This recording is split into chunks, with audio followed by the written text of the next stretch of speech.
एक बार भगवान श्री कृष्ण ने अपनी पत्नी सत्यभामा के कहने पर उन्हें स्वर्ग से पारिजात वृक्ष लाकर दिया था।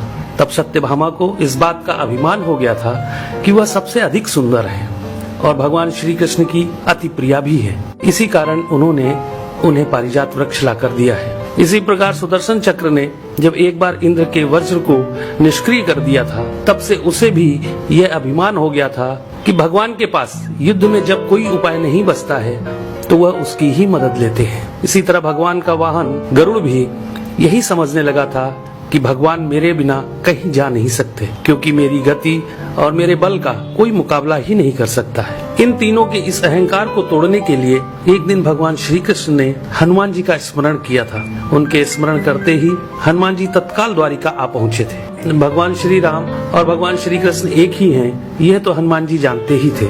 साथ ही वह यह भी जान गए थे कि भगवान श्री कृष्ण ने उन्हें किस कार्य के लिए बुलाया है। इसलिए वे भगवान श्री कृष्ण के दरबार में जाने की जगह द्वारिका के एक बहुत ही सुंदर बागीचे में चले गए थे और वहाँ के वृक्षों में लगे फलों के साथ साथ वृक्षों को भी तोड़ने लगे थे। यह खबर जब भगवान श्री कृष्ण के पास पहुंची कि एक वानर बगीचे को उजाड़ रहा है, तो भगवान श्री कृष्ण ने गरुड़ से कहा कि तुम सेना लेकर जाओ और उस वानर को पकड़कर मेरे सामने ले आओ। तब बल के अभिमान में भरे गरुड़ ने यह कहा था कि प्रभु, एक मामूली वानर को पकड़ने के लिए सेना की क्या जरूरत है, मैं अकेला ही उसे पकड़ लाता हूँ। ऐसा कहकर गरुड़ उड़ते हुए उस बागीचे में पहुँचे जहाँ हनुमान जी वृक्षों को उखाड़ रहे थे। तो गरुड़ ने उन्हें बिना जाने ही उनको पकड़ने का प्रयास किया था। तब हनुमान जी ने गरुड़ को अपनी पूंछ में दबाकर जोर से कस दिया, जिससे गरुड़ की सांस रुक गई थी। गरुड़ को इस प्रकार कुछ समय तक पीड़ित करने के बाद हनुमान जी ने अपनी पूंछ से ही गरुड़ को दूर समुद्र में फेंक दिया था। तब गरुड़ बड़ी मुश्किल से खुद को संभालकर भगवान श्री कृष्ण के दरबार में वापस आकर यह बोले थे कि प्रभु, वह कोई साधारण वानर नहीं है, इसलिए मैं उसे पकड़कर नहीं ला सका। यह सुनकर भगवान श्री कृष्ण ने कहा कि वह अवश्य ही श्री राम जी के भक्त हनुमान होंगे। तुम उनके पास जाकर यह कहना कि श्री राम ने उन्हें बुलाया है, वह अवश्य चले आएंगे और हो सके तो तुम उन्हें अपने साथ ही लेकर आना। भगवान श्री कृष्ण की आज्ञा पाकर गरुड़ हनुमान जी को ढूंढते हुए वहाँ से बहुत दूर मलय पर्वत पर पहुँच गए थे और हनुमान जी से अपनी भूल की क्षमा मांगते हुए उनसे यह कहा था कि भगवान श्री राम ने आपको याद किया है, आप मेरी पीठ पर बैठ जाइए, मैं आपको शीघ्रता से उनके पास पहुंचा देता हूं। हनुमान जी प्रभु की यह लीला भी समझ गए थे, इसलिए उन्होंने गरुड़ से यह कहा था कि तुम चलो, मैं तुम्हारे पीछे ही आता हूँ।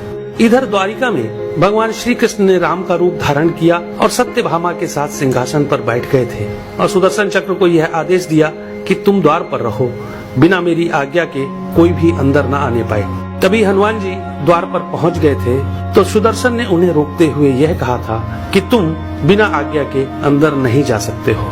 तब हनुमान जी ने सुदर्शन चक्र को पकड़कर अपने दांतों में दबा लिया था और अंदर चले गए थे। हनुमान जी ने सिंहासन पर बैठे भगवान श्री राम को प्रणाम करके उनसे यह कहा था कि प्रभु, माँ कहाँ है? आपके पास उनके स्थान पर यह कौन दासी बैठी है? सत्यभामा ने जब यह बात सुनी तो बड़ी ही लज्जित हो गई थी और उनका सारा घमंड चूर हो गया था। तभी थके हुए गरुड़ देव भी हांफते हुए दरबार में आ गए थे।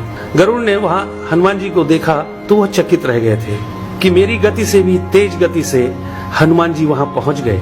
इस प्रकार गरुड़ का बल और गति दोनों का अभिमान चूर हो गया था। तभी श्री राम रूपी कृष्ण ने हनुमान जी से यह पूछा कि तुम अंदर कैसे आ गए थे? तुम्हें क्या द्वार पर किसी ने रोका नहीं था? तो हनुमान जी ने कहा, सुदर्शन चक्र ने मुझे रोका तो था, परंतु मैं आपके दर्शन में विलंब कैसे कर सकता था, इसलिए मैंने उस सुदर्शन चक्र को अपने दांतों में दबा लिया था। यह कहकर हनुमान जी ने अपने मुंह से दबे हुए सुदर्शन चक्र को निकालकर प्रभु के चरणों में डाल दिया था। इस प्रकार सुदर्शन चक्र का भी सारा घमंड समाप्त हो गया था।